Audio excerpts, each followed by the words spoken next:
Hello जी, राधे राधे। आज आप सभी का स्वागत है हमारी नई वीडियो में। इस वीडियो में हम आपको राधा रानी की सभी मंदिरों को बहुत ही सुंदर दर्शन कराने वाले हैं। तो परिक्रमा मार्ग में सबसे पहले ये मंदिर पड़ता है जिसमें कि माता बहनें पूजा करती हैं और आप देख पाएंगे कि कितना सुंदर श्रृंगार माता बहनों ने कर रखा है। बहुत ही सुंदर श्रृंगार हो रहा है। इसके बाद हम आगे चलते हैं तो पहाड़ पर जाते हैं तो वहाँ एक संत ने इतना प्यारा धाम बना रखा है। बहुत सारे पेड़, ये आप देख पाएंगे हंस भी बैठा रखे हैं। बहुत हंस हैं, हंसों के जोड़े हैं। कितना सुंदर लगता है और यहाँ पे ऐसी हवाएं चलती हैं कि आपको कहीं दिख नहीं सकते। इसके बाद हम पहुँचते हैं राधा रानी के महल में। वहाँ महल में हमें ठाकुर जी साक्षात दर्शन देते हुए दिखाई देते हैं। इतने सुंदर लग रहे हैं मानो खुद आपको आके दर्शन दे रहे हो। और यहाँ पे बहुत सारे लोग इंक्लूडिंग मी, मुझको भी मिला के सभी लोग फ़ोटो खींचने में लगे हुए थे।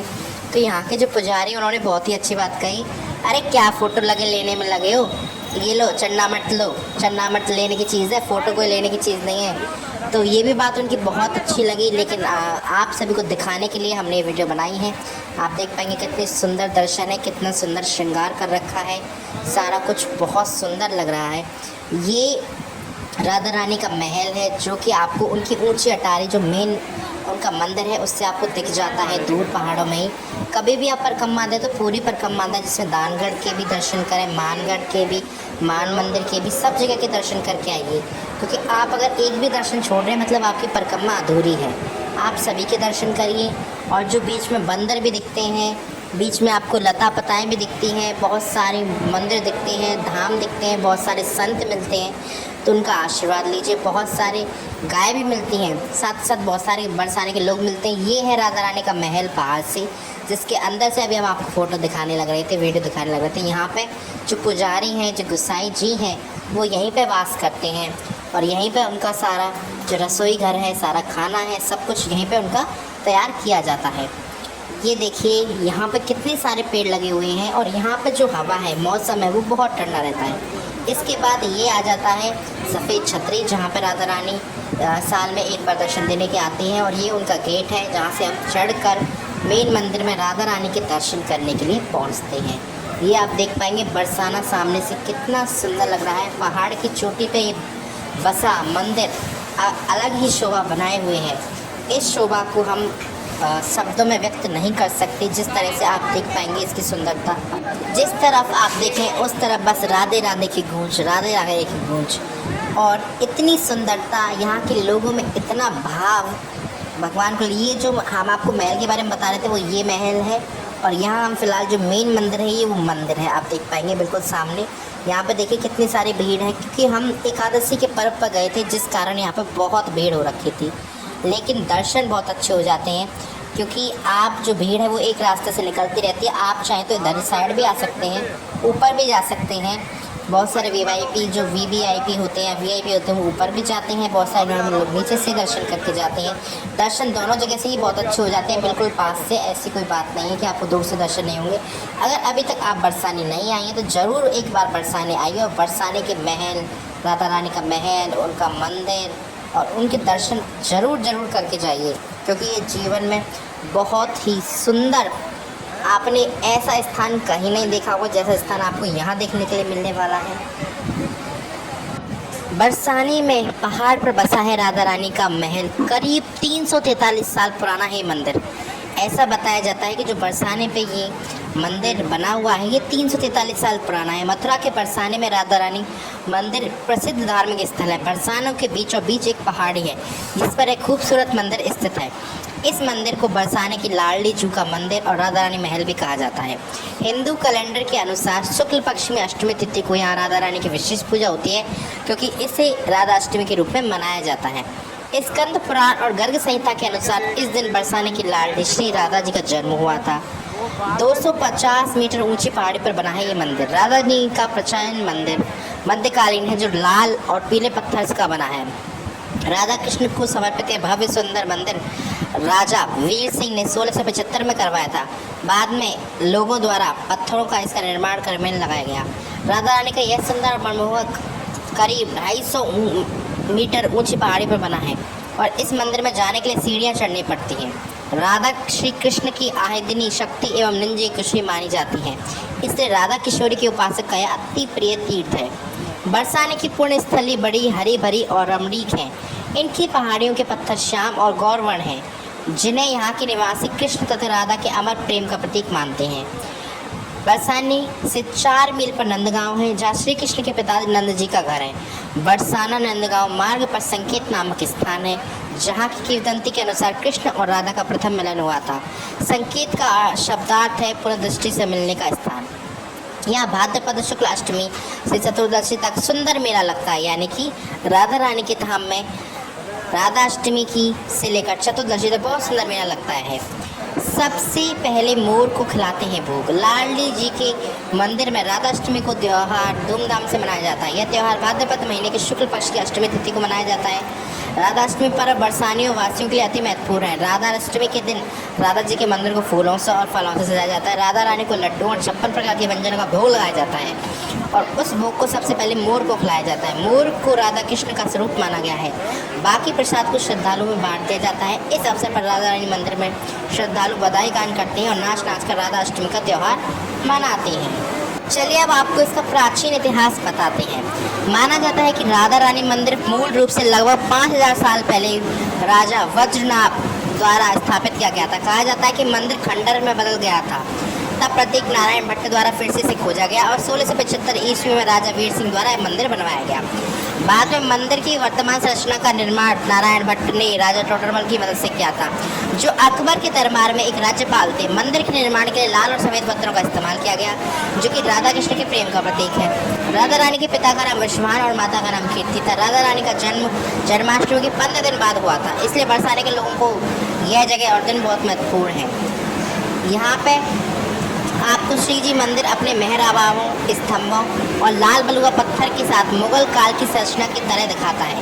ये लाल बलुआ पत्थर से बना है और इसकी आंतरिक दीवारों और छत पर जटिल हाथ की नक्काशी, सुंदर मेहराब, गुंबद और उत्तम चरित्रों से सजाया गया है। मंदिर के लाल और सफ़ेद पत्थरों को राधा कृष्ण का प्रेम का प्रतीक माना जाता है। इस मंदिर में 200 से अधिक सीढ़ियाँ हैं, जो जमीन से मुख्य मंदिर की ओर पहुँच जाती हैं।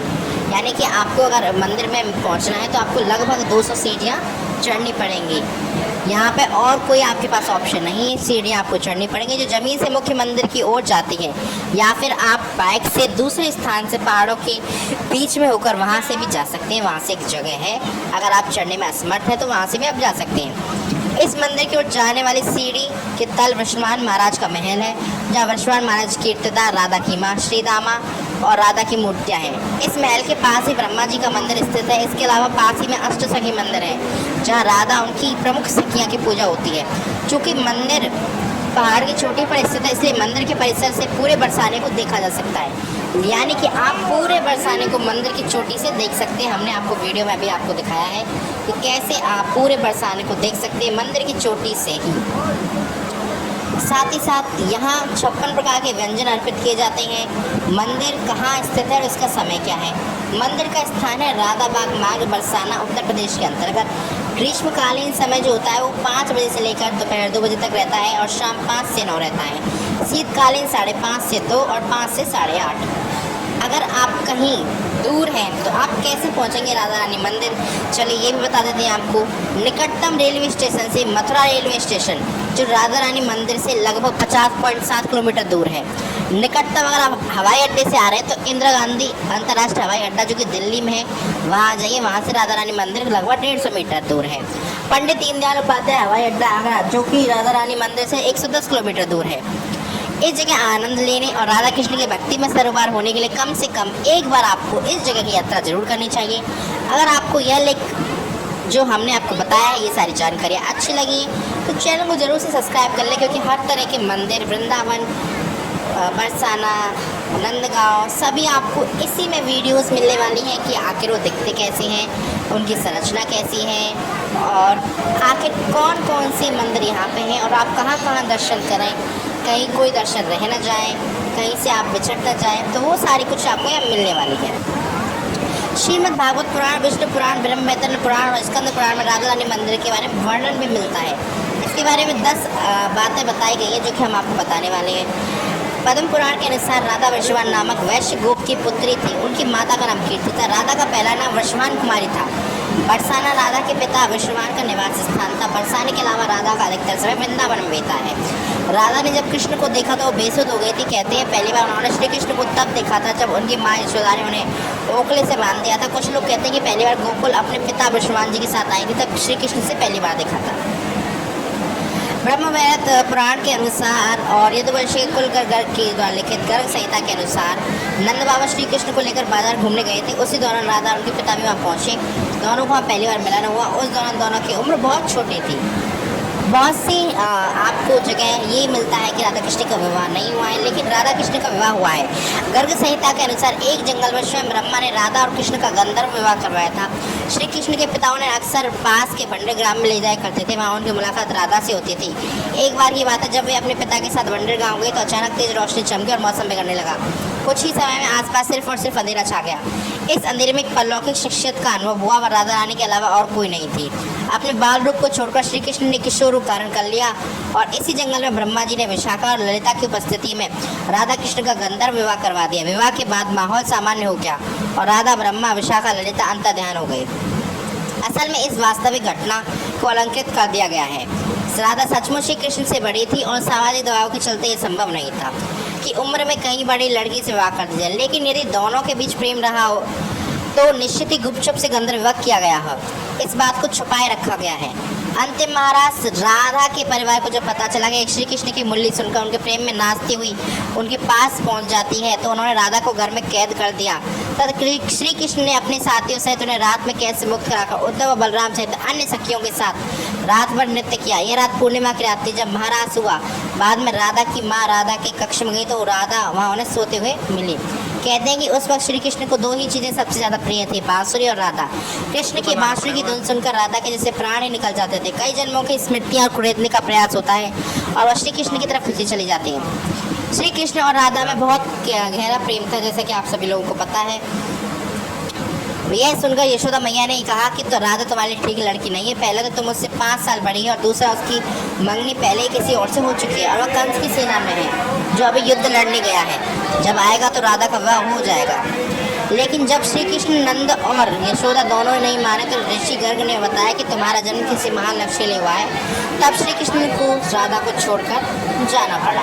श्री कृष्ण ने दी राधा को अपनी मुरली। भगवान श्री कृष्ण के पास एक मुरली थी जिसे उन्होंने राधा को छोड़कर मथुरा जाने से पहले दे दी थी। राधा ने इस मुरली को बहुत संभाल कर रखा और जब उन्हें श्री कृष्ण की याद आती थी तो ये मुरली बजा लेती थी। श्री कृष्ण उसकी याद में मोरपंख लगाते थे और वैजंती माला पहनते थे।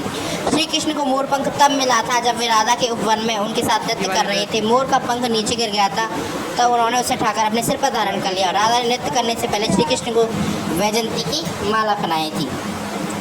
ऐसा भी बताया जाता है कि कान्हा पहले गोकुल, फिर नंदगांव और बाद में वृंदावन में रहने लगे। वृंदावन में ही राधा के परिवार लोग भी रहने आ गए थे। बस वहीं पर जन्मा राधा और कृष्ण का प्रेम पनपा। विष्णु पुराण में वृंदावन की कृष्ण की लीलाओं का वर्णन मिलता है। मान्यता है कि यहाँ पर श्री कृष्ण और राधा एक घाट पर युगल स्नान करते हैं। यहीं पर श्री कृष्ण और गोपियाँ आँख उछालने का खेल खेलते हैं। यहीं पर श्री कृष्ण उनकी सभी सखा सखियाँ मिलकर रासलीला करते हैं। कृष्ण श्राद्धों के बाद भी उन्हें बाके बिहारी कहा जाता है। यहाँ पर यमुना घाट के प्रत्येक घाट और भगवान श्री कृष्ण और राधा की कथा जुड़ी हुई है। इसके अलावा अगर आपको हमारी वीडियो पसंद आए तो वीडियो को लाइक ज़रूर कर दें। हम आपको ऐसी इन्फॉर्मेटिव जानकारी, मंदिरों के दर्शन, ठाकुर जी के दर्शन, साथ ही साथ जितनी भी रोचक जानकारियाँ हैं, रास्ता है, सब इसी चैनल पे बताते रहेंगे। तो जुड़े रहें हमारे चैनल से। और आपको इसके साथ साथ हर शाम को कीर्तन मिलता है। साथ ही साथ हमारे धाम के आसपास शनिदेव और कीर्ति मंदिर सारा कुछ है, तो हम आपको सारा कुछ दिखाएंगे। साथ ही साथ हमारे चैनल पर शिव पुराण का भी पाठ किया जाता है, तो वीडियो को लाइक करके चैनल को सब्सक्राइब कर लें। मिलते हैं आपसे ऐसे इंटरेस्टिंग वीडियो में। Thank you so much for watching. Radhe Radhe, Har Har Mahadev. धन्यवाद आप सभी का यहाँ तक देखने के लिए। जुड़े रहिए।